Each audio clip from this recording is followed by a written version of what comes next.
You remarried a man with child. Look how defective you are. Today is the first day of school at the elementary school. I wanted to watch my child's shining moment with a calm heart, but I ended up running into my ex-husband, Michael. It felt like no time had passed in the 9 years as Michael started chatting up casually. Speaking of which, are you alone? Where's your husband? Was this a remarriage just to dump the kid on someone? You're being used, poor thing. Or are you just happy to have a child because you couldn't have one, even if it's someone else's? Why do I have to be put down by someone from the past? I feel like I'm reaching my limit. But today is an important day for us. I try to be patient. That's all I can do right now. Despite my restraint, Michael ended up terrified of my serious husband. He was all by himself, shaking and acting threatening. I'm Susan, 24 years old. I just recently got married and moved to this peaceful rural area. My husband, Michael Wilson, was born in this small town. We met here in this town as well. A year ago, while on a road trip in a rental car with my friends, following the GPS led us into a ditch by accident. While pushing forward despite feeling anxious, I realized I was right in the middle of a potato field. Panicked, I tried to make a U-turn but got stuck in the mud. The car wouldn't move forward or backward. Just as I was standing there dumbfounded, Michael appeared dashing. He immediately called for help, and the car was safely extracted from the mud. Hey, thank you for your help. Since you're my friend, I'll give you a special price, $3,000, okay? Hey, that's a rip-off, man. Michael joked around with his friend he had called for help, looking cooler than any man I had ever met. Thank you so much. Don't worry. I can't just ignore a cute girl in trouble, right?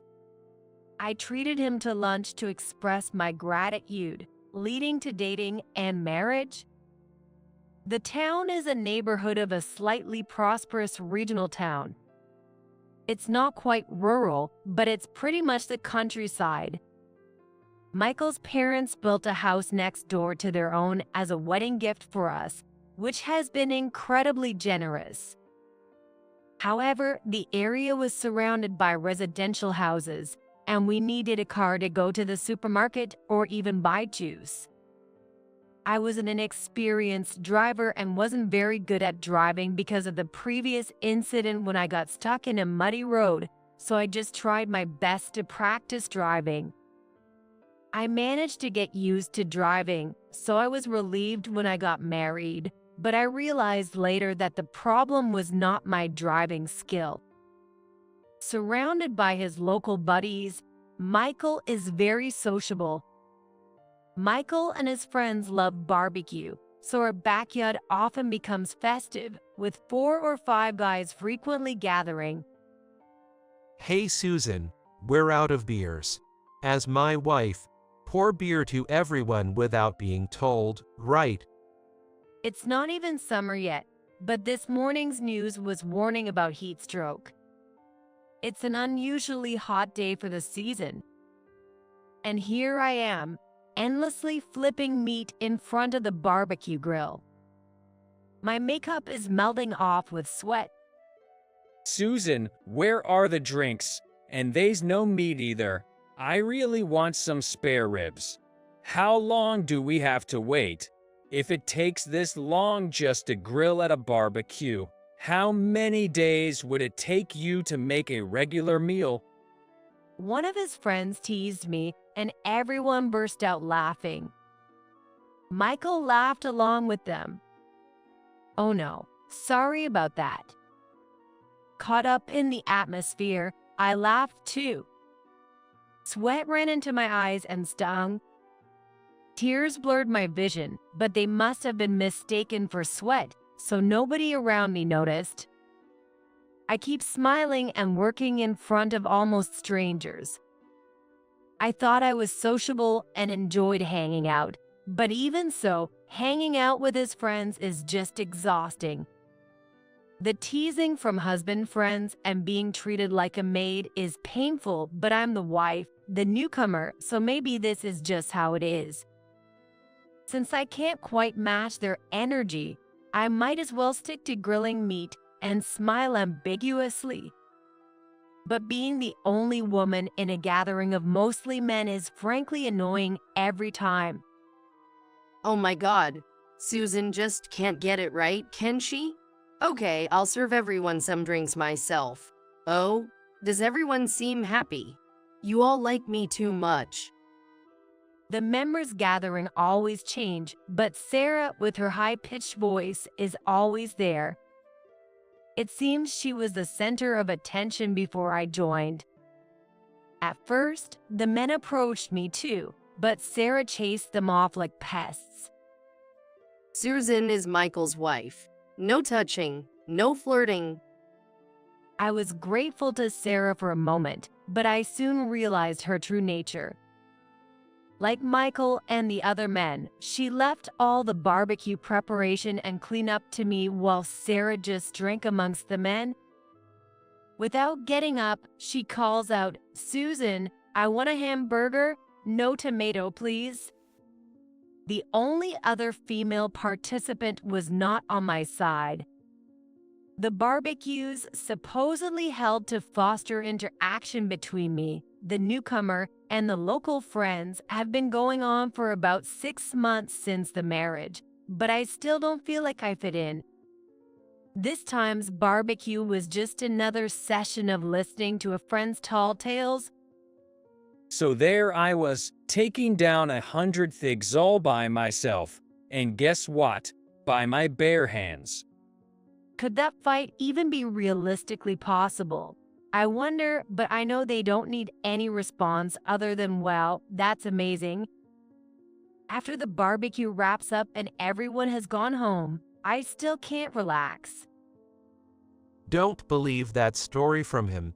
It was actually me who showed up when he was getting beaten up and took down those guys.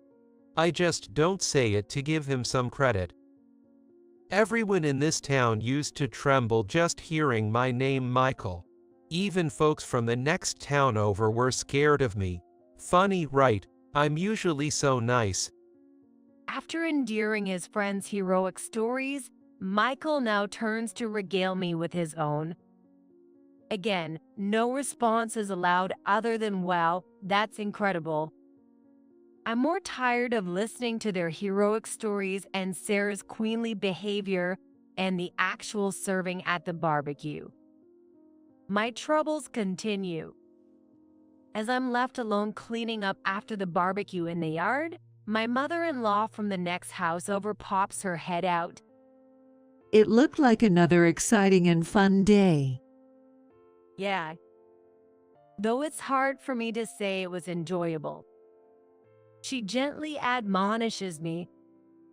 But you know, when are you going to have kids if you keep just hanging out with friends? Barbecues are more fun with family. You've been married for half a year, so it's time to start planning, you know. Susan, you'll be 25 soon, right? You should start thinking about having your first child soon. Or by the third, you'll be an older mother, right? You know, Michael's turning 27 in August, so why not try to get pregnant before then? Well, that sounds good, but these things are blessings that come on their own.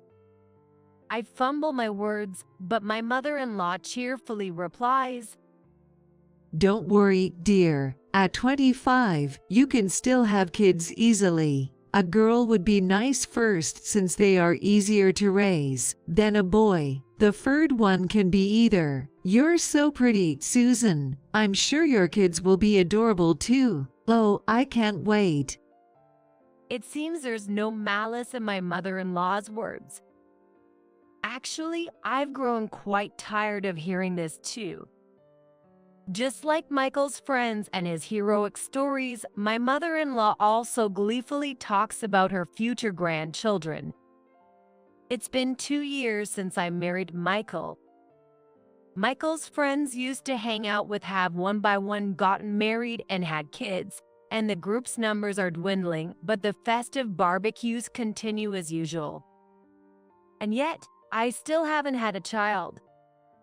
Nothing has changed from 2 years ago, except the attitudes of those around me. Michael and his friends increasingly took me for granted, using me without any hesitation. My mother-in-law's comments have become clearly more pointed. Michael will soon be 30, and you're 27, right? It wouldn't be odd if you had 2 kids by now. Poor Michael. Why won't you make him a father? If I could, I would love to be a mother, but I haven't gotten pregnant even once in these 2 years. I wanted to get tested at the hospital and undergo fertility treatments if necessary, but my mother-in-law and husband strongly opposed it because of how it would look to others. The once cheerful mother-in-law now calls me useless. As Michael's wife, it's expected that I handle all the household chores perfectly, work part-time at the factory during weekdays, and entertain Michael's friends on weekends. In the early mornings and late afternoons, I also help out with my in-laws' business without pay, so there's hardly any time to rest and it's pretty tough.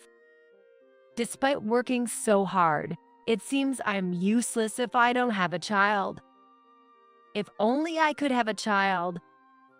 Feeling cornered, I tried folk remedies and bought supplements and herbal medicines online that are supposed to be good for fertility, doing everything I could.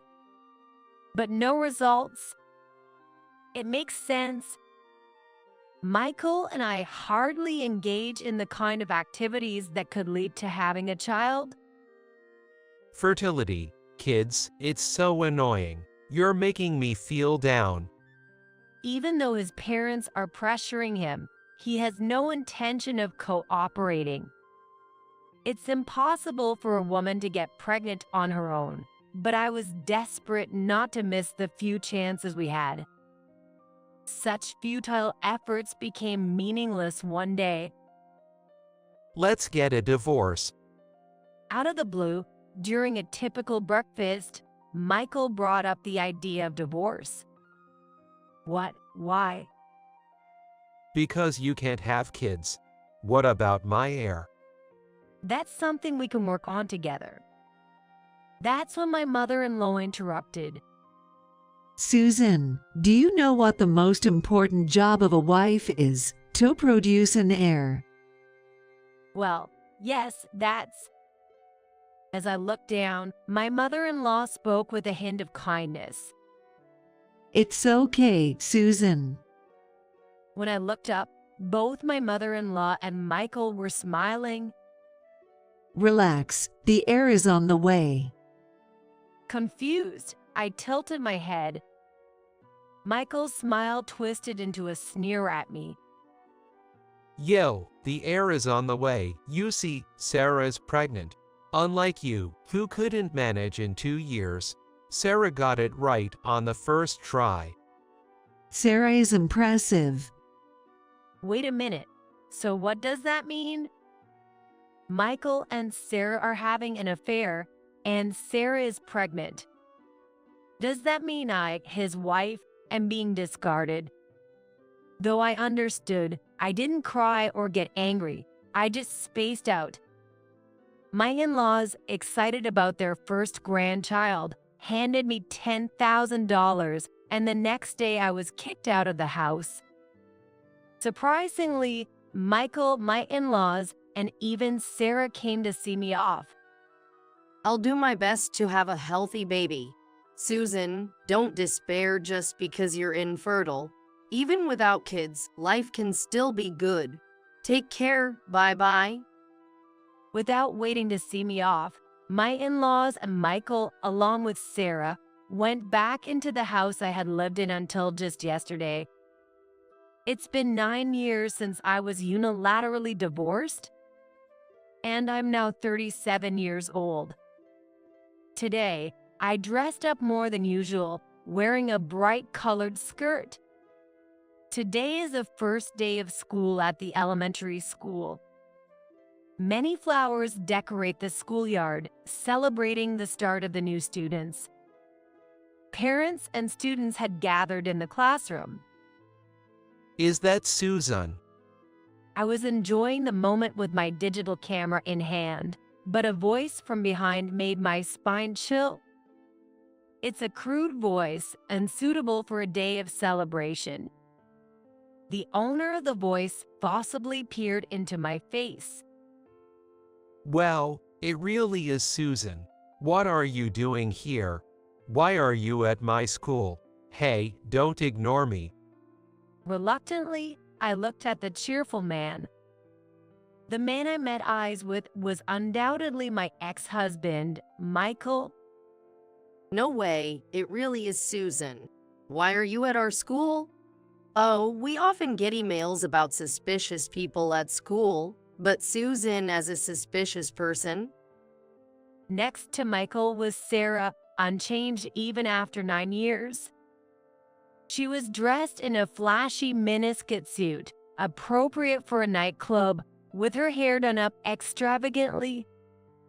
I didn't want to be associated with such people and be thought of as the same kind. I'm here because it's my child's first day at school. Without turning around, I said just that, and Michael and Sarah burst out laughing. Did you hear that? She says it's her child. Infertile and all. Scary. Definitely a suspicious person, infertile and all. The classroom was somewhat lively, but their voices were louder than anyone else's. Unable to bear it, I spoke up. I remarried after we split. Class is about to start, so please take your seats and be quiet. I said coldly and decided to ignore them from then on. Well, you remarried a man with child. Look how defective you are. Incredibly, Michael and Sarah sat next to me.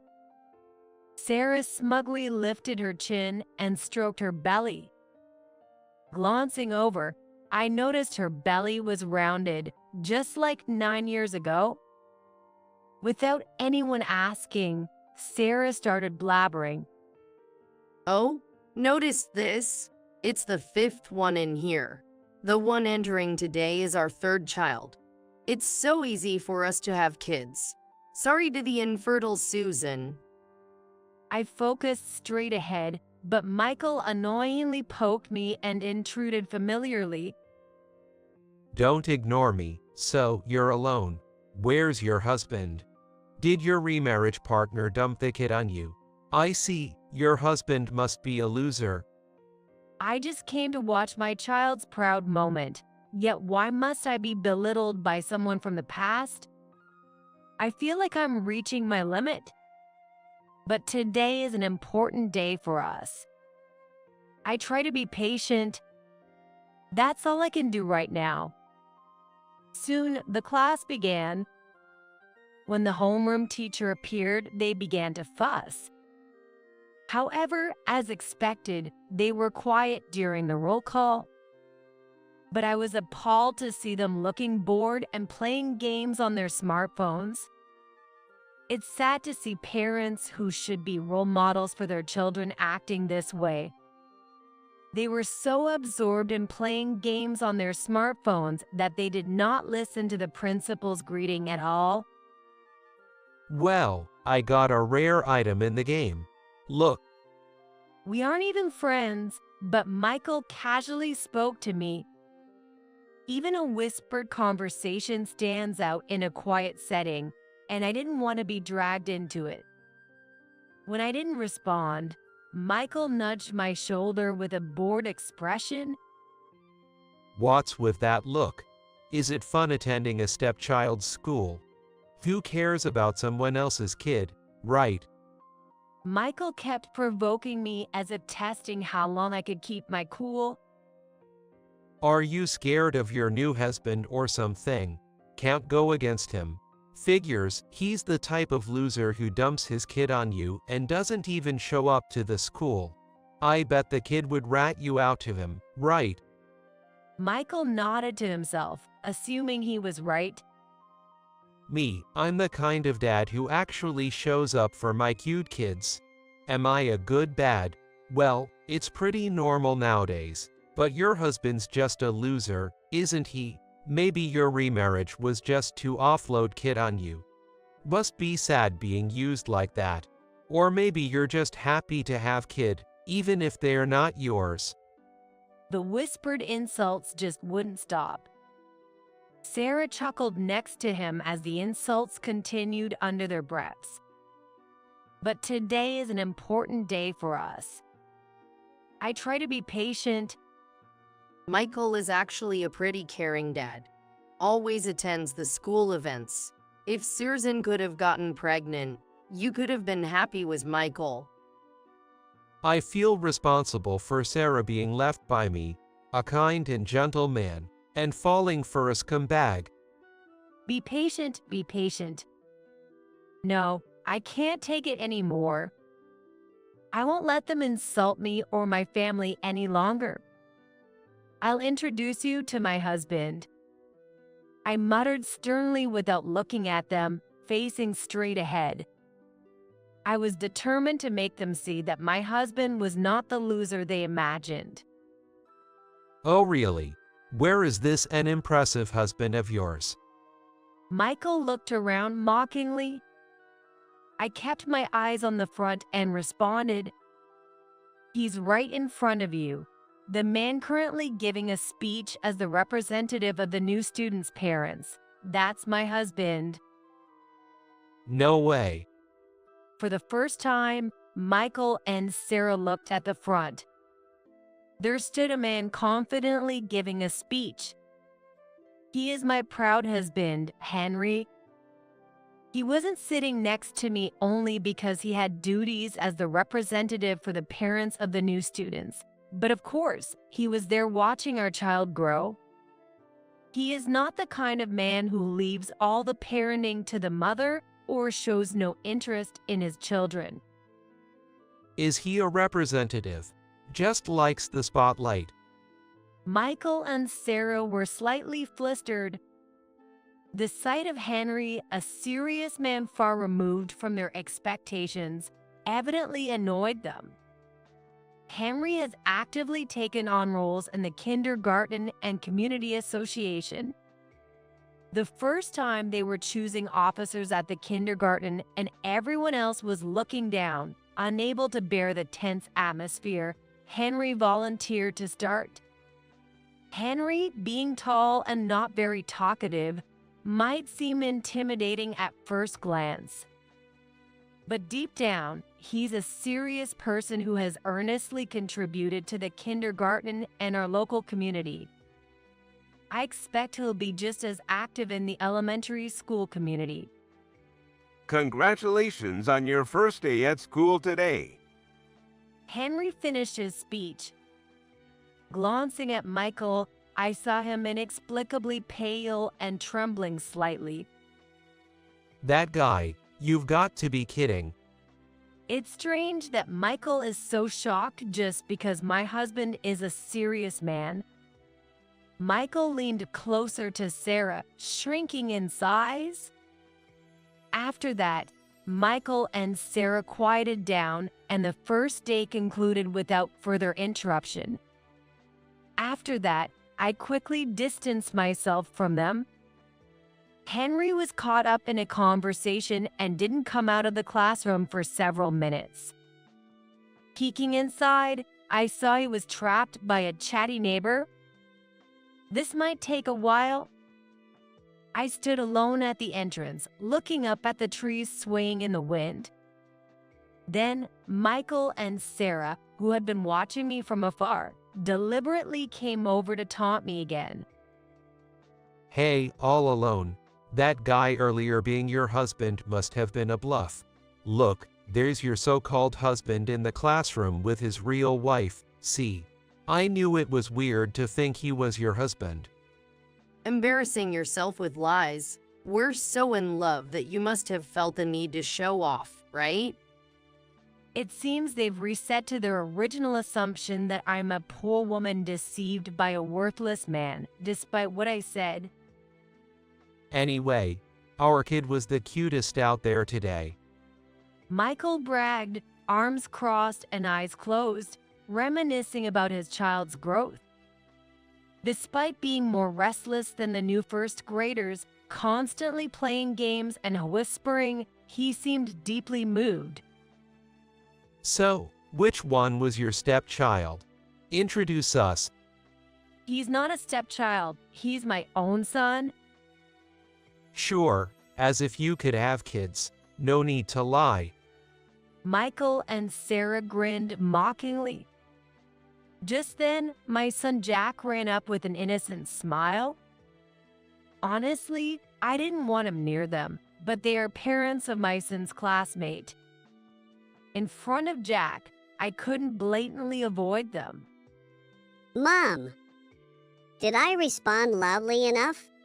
Yes, you did. You were great, I said, patting proud Jack on the head. Turning back to Michael and Sarah, their smiles had vanished. Oh, he looks just like Susan. They probably imagined a stepchild who looked nothing like me. But Jack and I could almost be said to be identical. It's clear just by looking that we are undoubtedly parent and child. Yes, we do look alike. We're real parent and child after all. But you were infertile. They still harped on infertility, even in the face of Jack. Seems like they can't think of anything worse to say. After I divorced Michael, I remarried and got pregnant right away. Nothing happened when I was with Michael. I used to be worried about not getting pregnant, but now I'm truly glad it allowed me to leave him cleanly. Deprived of their material to demean me, they glared at me with faces like they were chewing on bitter bugs. Chins pulled in, eyebrows furrowed, and mouths moving as if they were chewing gum, they stared me down. He's scowling like a gangster. I urged Jack to head back to class quickly. Never thought I'd face such juvenile behavior from parents in their 40s. These days, outright delinquents are rare, and people like Michael and Sarah are practically an endangered species. What? So you're saying it wasn't you but Michael who was the problem? Just so you know, all 5 of our kids are Michael's. No lies. Suddenly, Sarah lashed out. I knew from the start that a proper conversation was impossible. Interacting with them is just a waste of time. However, as I tried to walk away, ignoring them, Michael grabbed my shoulder. Getting smart with me. I didn't want to be disturbed by Michael, who I had severed ties with 9 years ago. As I was about to shake off his hand, Michael was suddenly overshadowed by a dark figure. When he turned around in surprise, there stood Henry, imposing and silent. Without a word, Henry gently removed Michael's hand from my shoulder. Though he wasn't twisted or forced in any way, Michael couldn't stop trembling. Meanwhile, Henry's muscles were visible even through his suit, making his mere presence imposing. His chest seemed to be about twice as thick as Michael's. Henry, a head taller, looked down on Michael from above. Is there a problem? Henry asked in a rumbling, low voice. No, all good here. This doesn't involve you. Michael forced a smile and tried to ingratiate himself with Henry. Oh, Henry from the next town over, right? I've respected you since way back. Despite retreating, Michael tried to cozy up to Henry. It seems Michael knew of Henry. Henry doesn't talk much about himself, but I've heard stories from others. Since his school days, he was well-built and solid, respected without needing to raise his voice or his fists, feared for reasons not quite clear. Being a loner rather than part of a group might have contributed to the respect he commanded. There's also a legend, though its truth is uncertain, that once Henry alone fought and won against some dangerous people. Henry denies it, but people around believe it to be true. Michael, who lived in the neighboring town, had also heard the rumors. He used to boast, when people hear the name Michael in this town, they all tremble, but his bravado is nowhere to be seen now. Michael groveled and fawned obsequiously. Sarah, laughing sloppily, clung to Henry's sturdy arm. Some men might enjoy being casually touched by a woman, but Henry looked very displeased as he shook off Sarah's hand. "Don't touch my husband," I blurted out unexpectedly.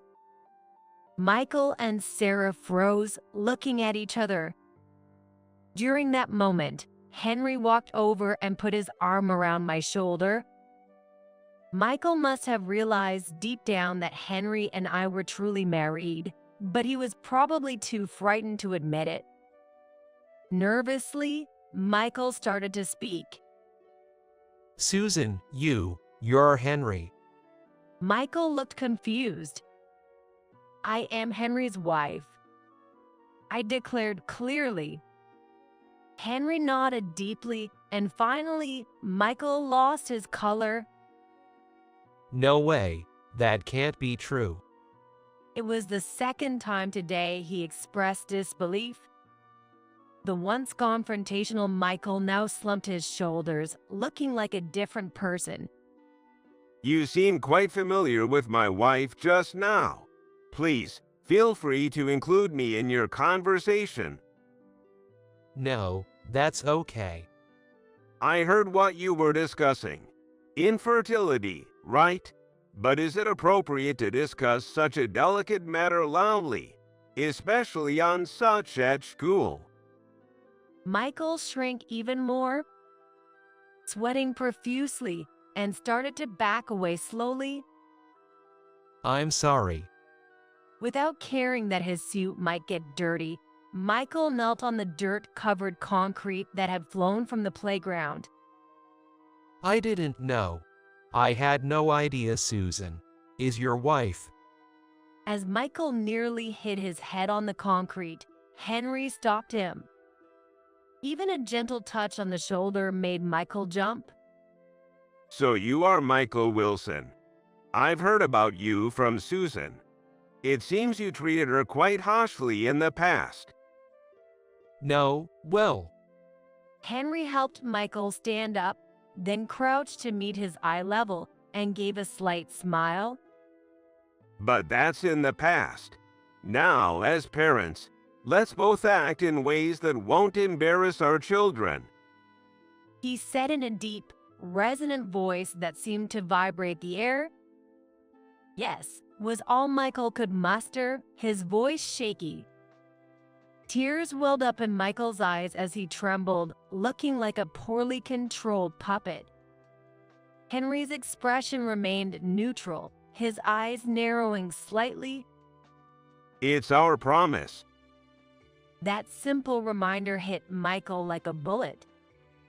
He stumbled backward and fell on his behind. Michael, who used to boast about his misdeeds, now cowered like a puppy with his tail ticked between his legs in front of someone stronger. It was pitiful to see what kind of person he really was. Henry, known as a former tough guy from the neighboring town, had transformed into a good father, whereas Michael and Sarah had not grown up at all since their school days. They trembled in fear at the thought of Henry's past. But does such an old tale still have power to subdue people in this town today? If it has any effect, it's only within their narrow community. Michael and Sarah are ashamed in terms of their appearance and behavior. Shall we go, Susan? Right? There's a parent meeting after the class. Glancing at Michael and Sarah, who were still sitting stunned, I remembered that the PTA officers were to be elected at the meeting. You two should also attend the parent meeting. You'll be late. I called out to them as fellow parents, seeing that they might stay frozen there for hours otherwise. Surprisingly, Henry shook his head. The PTA president just told me that Michael doesn't need to participate specially. We should be going soon. Though puzzled, I started walking as Henry nudged me forward. However, Henry's words somehow revived Michael. That's right. I'm special. He regained his confidence and began to boast to me. Yo, I'm a big deal in this town. Henry might not know since he's from the next town over, but I'm quite famous here. Only I am exempt from PTA duties. The teachers told me, Michael, you don't have to bother with PTA stuff. They're scared of me. Our local elementary school had a declining number of students and was merged last year with a school in Michael's area. I was anxious about being in Michael's living area and hadn't realized our children would be the same age. Michael seemed to suggest that he held more sway in this town than Henry. Perhaps being intimidated by Henry, he had just remembered this was his turf. Despite having been submissive in front of Henry's past until now, his sudden switch was hard to follow. Really? Is that what you think? Henry sighed, holding his head. It's not because they're scared of you that you're excused from being a PTA officer. To be clear, you're excluded. Michael and Sarah looked dumbfounded, clearly believing they were truly special. Henry, usually so calm, must have been really upset to speak this much. Do you actually do any of the assigned PTA tasks? No, right? Instead, you just complain and disrupt the harmony. I've heard about all the trouble you caused when your older child entered school. Michael fell silent. Come on, pull yourself together. Don't let Henry beat you. Sarah shook Michael, who was twitching nervously. Henry caught Sarah with a stern look. And you, Sarah, is it true what they say, that you neglected your children and PTA duties, too busy flirting with fathers you liked? Sarah also fell silent. Looking down at them, Henry continued. They said it was a hassle to deal with PTA stuff, and thanks to you saying that, everyone, teachers and parents alike, agreed it's best if you don't get involved. Normally, there would be complaints about such unfairness, but there's not a single objection. That's how much of a nuisance you both are. Some parents listening nodded in agreement. Those with older children apparently knew of Michael's bad reputation. Michael's face turned bright red. What? Don't spout nonsense. Even if you are Henry from the neighboring town, I won't forgive this. Spitting as he shouted, Michael exclaimed, Do you know what happens when you make me angry? My friends will come soon. Reminded of past unpleasant events, I cringed at his outburst. But I'm not the same person who used to be afraid of him. My friends? You mean you're calling those guys? Yo, seriously. Why don't you call them? They'll come running if you pay them, right? What? I hadn't realized it during our marriage, but in hindsight, Michael was just a cash cow for his friends. His family was quite wealthy, and Michael was known for splurging. I remember even the friend who helped me when my car was stuck in mud, Michael handed him a wad of cash from his wallet. At the barbecues, there was all-you-can-drink beer and premium beef. Thinking about it, those guys never responded to invitations that didn't involve money or beer. They often seemed to be hitting up for money too, frequently asking for special prices. Just tens of thousands of dollars will do. How much would it take for them to go after Henry from the neighboring town? Michael lost his momentum and hung his head. It seemed he realized even he was tied by money. Finding out I knew, he suddenly felt embarrassed. No, no. If you think so, why don't you call them without flashing money? Shut up. They wouldn't come without money, Michael. You have the money, pay them $5,000 or $10,000 to shut them up. You have the money? Sarah slapped Michael on the back forcefully. Michael's energy drained even more. When even Sarah tells him to solve things with money, what can he do? Michael's tales of bravery were probably all lies.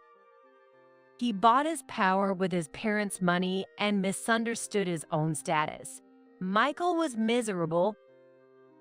I'm awesome, man.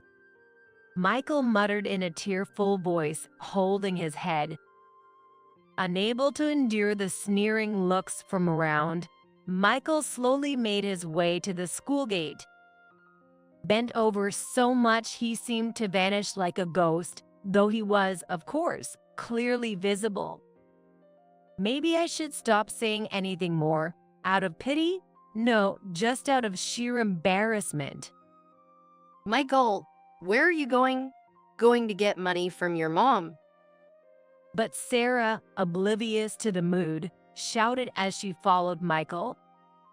Henry and I exchanged looks with other parents around us, all sharing a wry smile. After that, Michael and Sarah no longer showed up at the school. In a small town, rumors spread fast. Apparently, there were doubts that all 5 of Michael's children were actually his. Sarah was known for flirting with men at the children's kindergarten and school, which resulted in their exclusion, not just exemption, from the PTA. Michael apparently didn't know until Henry told him on the day at the school. He didn't know about his wife's reputation with men. Henry was surprised later. Everyone thought Sarah's behavior was well known, but it seems no one had told Michael. Having no real friends among his followers, no one had informed him. Wow, did I accidentally spill the beans on her affair? Did I do something bad? It's stranger that everyone in town knew except Michael. It's not really a bad thing. Weeks later, for some reason, Michael showed up at our house. In the countryside, addresses are easily obtained. I braced myself thinking he came to complain, but Michael was unexpectedly calm, as if a burden had been lifted from him. I got divorced. I was completely deceived by Sarah. She thought marrying me meant no more worries about money. Then, she just played around and ended up having a bunch of kids whose fathers could be anyone, and expected me to pay for everything. Funny, right? He laughed with a hint of self-deprecation. Sarah was kicked out, and now Michael's parents are looking after the children. Michael suggested a DNA test, but his parents refused, not wanting to admit anything bad to the public. They've decided to raise the kids as his family grandchildren.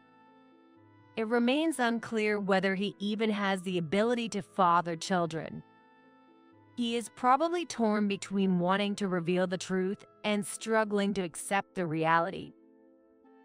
And now, my mom yelled at me for spending too much money, and I got kicked out too. I was afraid to hear more. We could start over, right?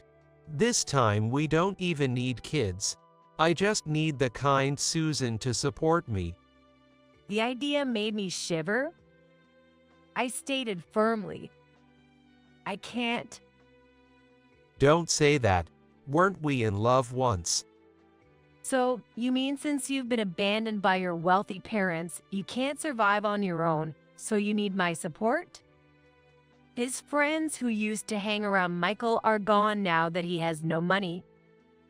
That's why he came to me, thinking I might be an easy target. I'm definitely not. It's not about the money. I simply cannot bear to be near Michael as a person. Now alone, Michael is just getting by with part-time jobs in our small town. He doesn't have the courage to leave for the city even after all this. Meanwhile, Sarah quickly snagged a new man and got married, but it turned out to be a marriage scam, and she was swindled out of her money. Over 40 and drowning in debt. When will she realize that she can no longer afford to pick and choose men to play with? Her life, dependent on men, is predictably heading downhill. Despite all this, we'll soon no longer hear these rumors. We've decided to move as a family.